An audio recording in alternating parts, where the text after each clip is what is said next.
¿Qué tal? ¿Cómo les va? Arrancamos un nuevo capítulo, un nuevo encuentro, agenda de noticias por la pantalla de Canal 4 de BBC, como lo hacemos casi todos los viernes, tratando de repasar, reflejar, plasmar lo que dejan los distintos contenidos en cuanto a comunicación 2.0 a través de los portales, sitios y páginas web, no solamente de índole local, sino también en el plano a veces provincial y nacional.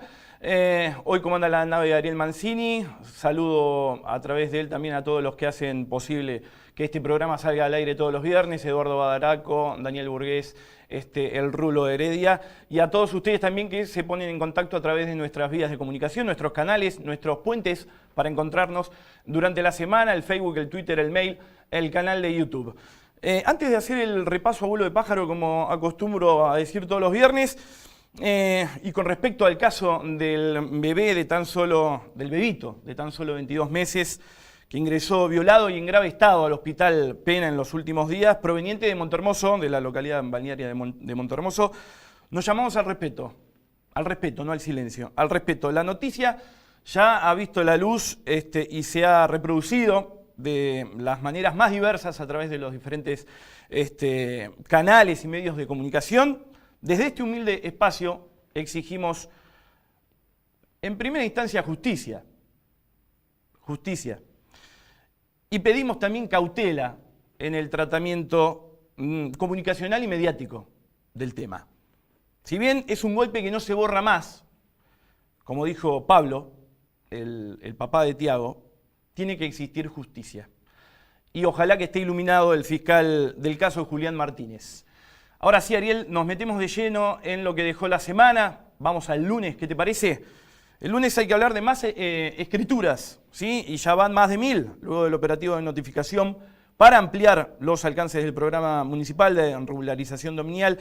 El intendente Héctor Gay encabezó en la tarde del último lunes el acto de recepción de datos y entrega de escrituras en instalaciones del Club Independiente. Participaron de la ceremonia el director provincial de Tierra, Urbanismo y Vivienda, Mariano Martínez, el presidente del Consejo Deliberante, Nicolás Vitalini, los secretarios comunales, Tomás Marisco y Fabio Pierdominici, el doctor Rodrigo Dulzán, responsable de este programa de regularización dominial, funcionarios, ediles y la escribana María Verónica Escocia.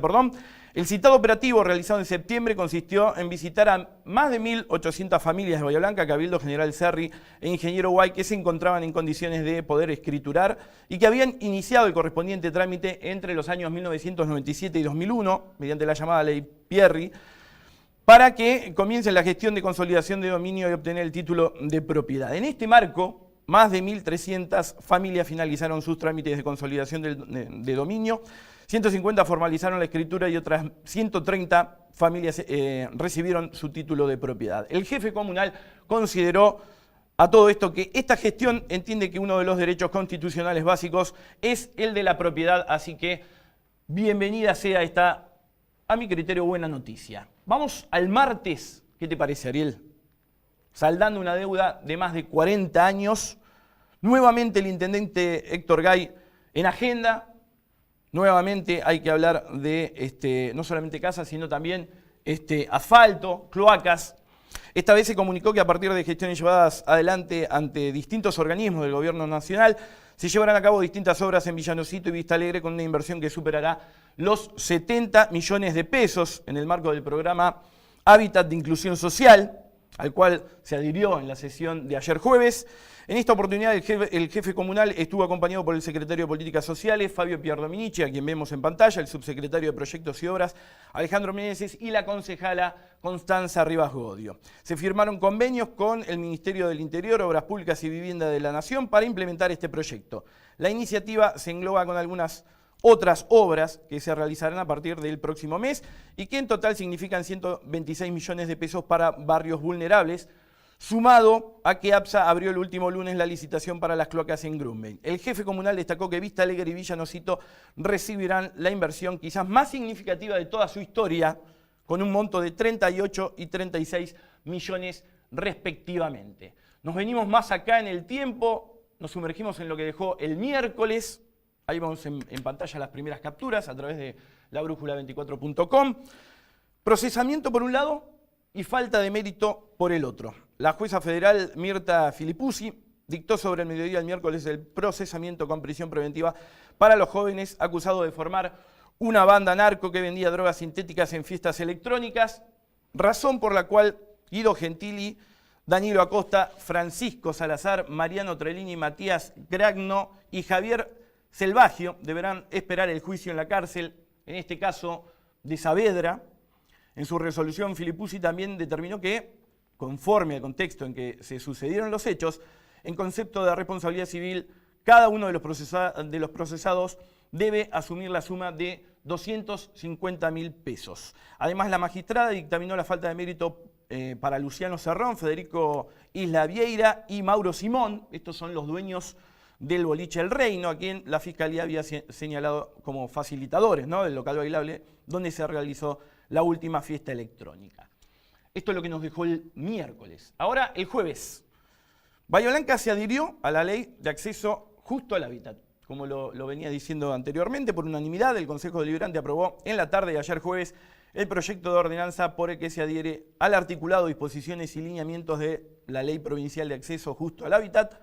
Este es un buen hecho, ¿sí? Es un buen hecho noticial, una buena noticia. ¿Por qué? Porque mostró también a todos los frentes, a todos los sectores políticos juntos, unidos, más allá de algún chispazo entre el Frente para la Victoria y Cambiemos en un principio en base a este tema. Bueno, se logró unanimidad, consenso, y creo que esto va a venir bien no solamente para la gente del Procrear, sino para todos aquellos bahienses que están buscando vivienda. Les decía, la iniciativa votada por el Consejo Deliberante establece, entre otras cosas, la creación del Consejo Local para el Fomento del Hábitat. Este ente tendrá como principal objetivo impulsar una participación amplia y democrática de la sociedad en la toma de decisiones, fomentando la promoción de los procesos de autogestión del hábitat a través del cooperativismo y de otras formas asociativas. El viernes no hubo una noticia que sacudió el avispero virtual en el día de la fecha, más allá de las inclemencias climáticas y también de la Feria de Artesanos. Lamentablemente, todos los años, hay que marcarlo esto, todos los años se hace la Feria de Artesanos en la Plaza Rivadavia. Todos los años hay mal clima, pero bueno, se siguen sucediendo las ferias con mucho éxito a pesar del clima y bueno, el fin de semana calculo que va a estar ahí, ¿no? La Plaza Rivadavia no la van a mover, los muchachos artesanos tampoco se van a ir, así que recomiendo que se den una vueltita.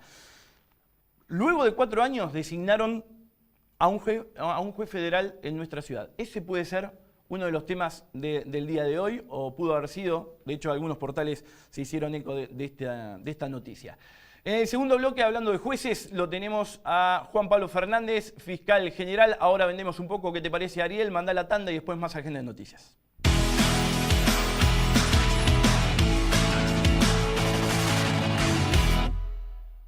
Desde tu consejo, estamos fomentando el uso responsable de la bicicleta en nuestra ciudad a través de la Ordenanza 18.433.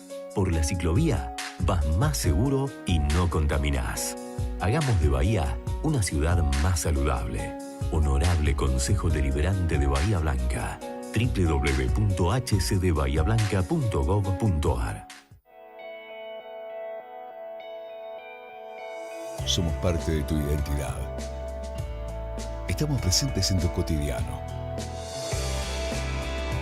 Consorcio de Gestión del Puerto de Bahía Blanca. Una ciudad puerto para todos. Si vas a girar o desviarte hacia la derecha o izquierda, usa la luz de giro en el mismo sentido.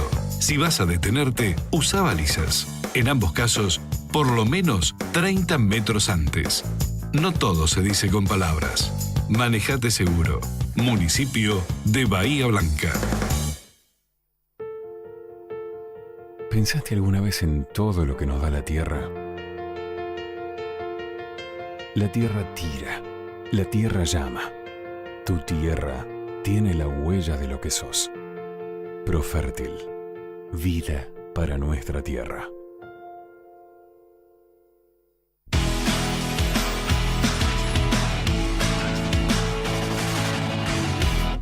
Es un placer compartir por primera vez, creo que viene al programa, los próximos minutos con el fiscal general Juan Pablo Fernández. Buenas noches, ¿cómo te va, Juan Pablo? Buenas noches, el placer es mío. ¿Bien? Sí, muy bien.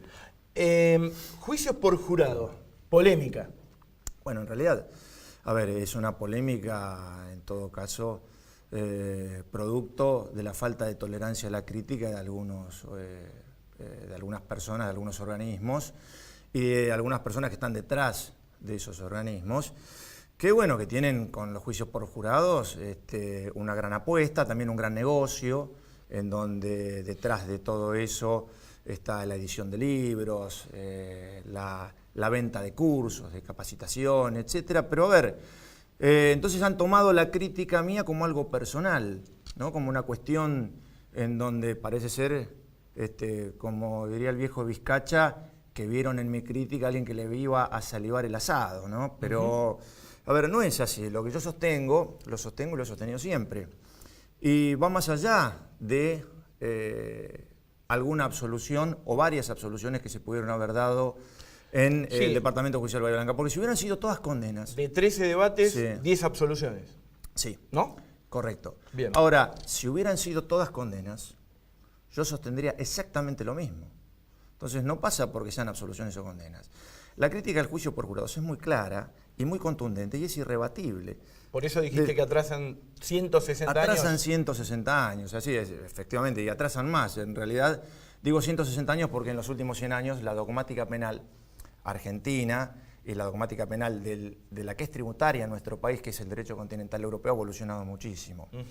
Y esto nos retrotrae a la Edad Media. Es decir, porque a ver, esta forma de juzgar es de la Edad Media. Esto se desarrolló en el derecho inglés, en la Edad Media, a partir del año 1200. Entonces, a ver, plantear esto como algo novedoso... Incluso, en términos de la República dijiste que no es un, No, es no, un a ver. avance, es un retroceso. Es totalmente un retroceso. Mire, la República implica, o el régimen republicano de gobierno implica dar razones de por qué se resuelve como se resuelve.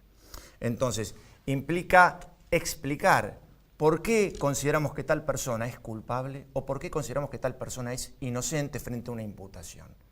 Esto en materia de república es cero república, por eso digo que nos retrotrae 160 años.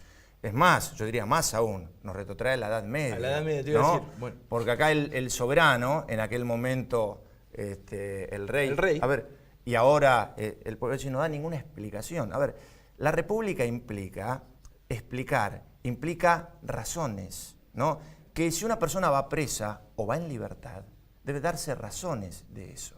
Y el jurado no da ninguna razón, ¿no? Y más como está estructurado en la provincia de Buenos Aires. En la provincia de Buenos Aires está estructurado de una forma realmente absolutamente desigual, de una forma hecha por este grupo de gente que no hecha por el INESIP, pero sí que apoyan esto, porque evidentemente hay un montón de intereses atrás, entre ellos está reglamentada de una forma tal en la provincia de Buenos Aires para generar absoluciones, para generar esto, porque fíjese que mientras el fiscal requiere convencer a 10 en la mayoría de los delitos y en los delitos reprimidos con pena de prisión perpetua tiene que convencer a todos, Sí. al defensor le basta con sembrar la duda en 3 o en 4 o en 1 en los casos. Entonces, a ver, está hecho de una forma tal que obviamente la estructura, la reglamentación del juicio por jurados coadyuva a generar absoluciones. Realmente el problema no son los fiscales de Bahía Blanca que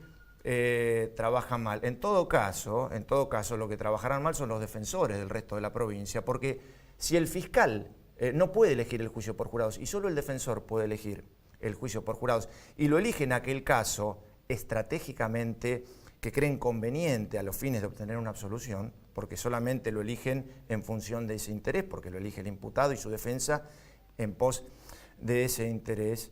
El problema es por qué en el resto de la provincia de Buenos Aires los defensores eligieron este procedimiento cuando era perjudicial para ellos. Entonces, a ver, el fiscal no puede oponerse. Entonces, estamos frente a un juicio por jurados en el cual se requiere unanimidad o una mayoría de 10 sobre 12 para lograr una condena. Que ese procedimiento solo lo elige el imputado y el defensor. Absolutamente solo ellos, porque lo han estructurado como una garantía renunciable, lo que es una atrocidad, como si fuera una garantía, o si las garantías se pudieran renunciar. Las garantías no se pueden renunciar. Si están en la Constitución y son garantías, no son renunciables, pero lo han estructurado de esa forma. Y encima, para el caso de que a lo mejor le saliera mal, tienen la posibilidad de recurrir mientras el fiscal no la tiene. Entonces está estructurado para este tipo de situaciones. Y detrás de esta estructuración existe un pensamiento abolicionista. Si usted ve en la mayoría de las personas que están apoyando esto, no digo todas, pero sí una gran parte, años atrás sostenían una posición abolicionista en cuanto a que la pena, o incluso la siguen sosteniendo, que la pena no cumple ningún fin, que es el ejercicio arbitrario del poder de grupos dominantes de la sociedad sobre grupos dominados, en fin, una serie de circunstancias que desde un punto de vista de la sociología crítica pueden tener algún grado de explicación, pero desde el punto de vista de la práctica es absolutamente inviable. No hay ninguna sociedad en el mundo que se maneje en los términos que ellos pretenden. Denoto que estás a favor de la reforma de la ley para dejar sin efecto, ¿no? Seguramente. Yo creo que los juicios por jurados, así como están estructurados... así como están estructurados sí, ver, en la Argentina. Hoy, no, en la Argentina no. En la provincia de Buenos Aires. Perdón. Porque aparte esta gente confunde y tiende a confundir a propósito con lo que ocurre en otras partes del país, como por ejemplo en Córdoba. En Córdoba no está estructurado de esta forma. Está estructurado con 8 jurados populares, con 8 jurados populares y 3 jueces letrados, en el cual el presidente de ese tribunal no vota y solo vota en caso de empate, para desempatar. Con lo cual, las resoluciones se toman por mayoría, por mayoría simple, que pasa a ser absoluta porque si estás a favor, si hay 6 de 10, o si hay 5 y 5, desempata el presidente.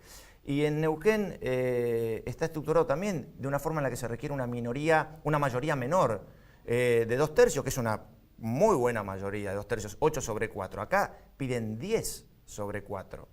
¿Me explico? Sí. Y en los delitos de prisión perpetua requiere unanimidad. Y siempre hay 1 o 2 o 3 que pueden llegar a dudar porque nunca se convencen, ¿no? Y por otra parte, lo más grave del INESIP es que mienten y mienten de una forma llamativa, como por ejemplo... Basta de responsabilizar a los ciudadanos, el que atrasa es el fiscal general. Bueno, a ver... Bajo ese título sacaron el Sí, a ver, eso es un título... Eso es un... A ver, yo dije y lo califiqué como un panfleto de un grupo de torcidos local, sí, ¿no? Que el INESIP, bueno, ahora lo reconoce pero no lo firma nadie, ¿no? Y sabemos, todos los periodistas saben muy bien que quién se los envió ese comunicado. Ese comunicado es absolutamente agraviante, pero aparte de agraviante es mentiroso, porque circunscribe mi crítica a un caso en particular. Pero va más allá, Juan Pablo, de las cuestiones técnicas, hay cuestiones personales. En ese comunicado, ¿quién lo redactó? Hay una cuestión personal, porque está hecho de una forma absolutamente agraviante y mendaz. Entonces yo digo, ¿cuál es el interés de mentir ahí? ¿No? Bueno, el interés de mentir es que hay alguien que tiene alguna cuenta pendiente que considera no saldada y la salda de esta forma. ¿Por qué? Porque, por ejemplo, circunscriben mi crítica a un caso en particular, producto de que me hacen una entrevista con posterioridad a un juicio por jurados en donde hubo una absolución. A ver, yo nunca me referí a ese caso, jamás me referí a un caso puntual. Yo siempre hablé en líneas generales y no lo sostengo ahora, lo sostengo desde hace años, incluso antes de ponerse en vigencia la ley. Cuando yo hablé de esto, hablé que el juicio por jurados siempre, históricamente, lo que busca acá es un cambio en la legitimidad de la toma de decisión. Se pretende cambiar de la razón del juez, de la razón técnica, de la razón fundada en la ley, a la legitimidad popular, ¿no?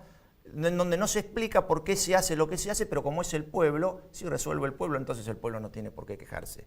A ver, esto importa un cambio en el paradigma de la legitimidad de las decisiones que no es conforme a nuestro desarrollo jurídico. Por eso digo que atrasa, porque nuestro desarrollo jurídico en los últimos 100 años ha evolucionado en el sentido del derecho continental europeo, de la dogmática alemana, y esta dogmática muy fina, muy precisa en sus criterios jurídicos, es inasible por los jurados. Y esto no es un menosprecio a los ciudadanos. A ver, tiene que ver con la formación en el derecho que esa alemana requiere, que esa dogmática alemana requiere, que los jurados obviamente no la tienen porque resuelven de otra forma, porque es una institución creada para otro tipo de tradición, para una tradición anglosajona, en donde lo que se aplica es la costumbre y el precedente, con algunas pocas leyes. Bueno, esto es una tradición importada, ¿no? Totalmente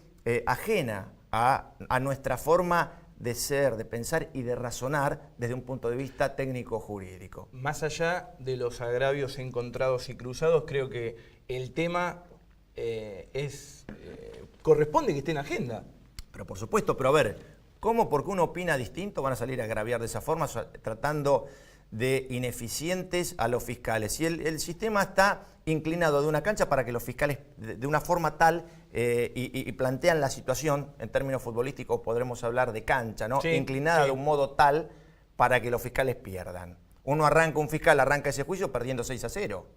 Entonces, bueno, lo que ocurre no es que los fiscales casos malos. En otros departamentos judiciales se ve que los defensores a lo mejor no son tan buenos porque han elegido mal sus casos. Porque, a ver, si el defensor le basta en algunos casos con sembrar la duda en 1 o en 3, ¿no? Mientras que el fiscal tiene que convencer a 10 o a los 12. Si solamente lo elige el defensor y si encima el defensor puede recurrir, bueno, a ver, no nos podemos extrañar de que salgan como salga. Y comparar esto con lo que pasa en otros países, o incluso en la misma Argentina, como en Córdoba, como en Neuquén, a ver, no son comparables porque son herramientas que están reglamentadas de un modo distinto. Bien. Entonces, esas comparaciones que hacen son más producto de la propaganda, de vender una herramienta, porque después atrás de esa herramienta venden cursos de capacitación y venden libros y editoriales, ¿no? Que bueno, a ver, que está legítimo, yo no lo veo mal que intenten o que crean incluso en lo que dicen, pero lo que sí está mal cuando critican con mendacidades, cuando utilizan el golpe bajo, utilizan el efecto mediático en cosas que se caen al poco que se le analice y utilizan cualquier tipo de excusa para atacar o para desacreditar, como por ejemplo hacer referencia a que mis palabras son producto del último debate oral donde hubo una absolución por jurados, cuando sí. yo no me refería a ese caso en particular. Y sostienen que es cierto que hubo un reemplazo ahí de fiscal, no a último momento, pero sí una semana antes, pero producto no porque el fiscal que estaba antes, que era el doctor Del Cero, se tomó licencia para irse al extranjero como lo plantean, sino porque se tomó licencia, porque me lo aconsejó la Dirección de Sanidad, porque estaba absolutamente agotado. Claro. Porque el doctor Del Cero venía subrogando desde principio de año en otras 2 UFIs más. Y esto no lo dicen, sí. Y por eso mienten. Ahora bien, ¿cuál es el interés? Entonces pretenden plantear ese cambio de agente fiscal como si fuera una cuestión de negligencia mía, cuando ese cambio se dio obligado en función de la situación de salud, de alto estrés y de agotamiento que tenía el doctor Del Cero, sí. Y se vio obligado porque el juez, el doctor Casas, no quiso cambiar la fecha, no quiso reprogramar la fecha de los debates, ¿no? Entonces, no es una responsabilidad mía. En todo caso, lo que tendrían que haber criticado es al juez Casas, si esto es así, por no haber reprogramado las fechas como le pedí, porque desde la Fiscalía General le pedimos la reprogramación de esa fecha de debate y el doctor Casas no accedió. Habrá tenido su motivo, no sé, pero en todo caso que el INESIP se fije dónde está el error y que no quiera hacer propaganda y intentar de destruir desde un punto de vista del prestigio profesional a los fiscales de Bahía Blanca por otro tipo de cuestiones o porque a lo mejor algún negocio que puedan llegar a tener con los cursos, con la edición o con lo que sea, puede llegar a correr algún tipo de riesgo si la ley se reforma, ¿no? Pero bueno. ¿Vos notás que no juega para nada a favor de la justicia la falta de fiscales? ¿Sigue habiendo falta de fiscales en Bahía Blanca, en nuestra ciudad? Sí, por supuesto, todavía nos faltan 5 agentes fiscales. Más allá de este nombramiento del fiscal federal, Walter López da Silva. Sí, pero a ver, la justicia federal no tiene nada que ver con lo nuestro. Claro, vamos a aclarar a la gente, digamos, federal. Y es juez federal. Sí, acá, a ver, son competencias distintas. Una cosa es el doctor da Silva, que es juez federal, que viene a ocupar el cargo que ya hace muchos años estaba vacante, que creo que era el del doctor Alcindo Álvarez Canale. Y otra cosa es el Ministerio Público Fiscal de la provincia de Buenos Aires, que se encarga de la generalidad de los delitos, del común de los delitos, ¿no? Acá nosotros, si bien hace un par de semanas pusimos en función un nuevo agente fiscal, nos faltaban 6, nos siguen faltando 5. ¿5? ¿No? 5 agentes fiscales. Por eso es que en muchos agentes fiscales empieza a influir esto del agotamiento, esto del cansancio, esto del alto estrés. Y bueno, y a veces, como pasó con el caso del doctor Del Cero, frente a la proximidad de este juicio, hubo que darle licencia por prescripción médica, porque obviamente hacía 1 año y medio, casi 2, que no se tomaba licencia.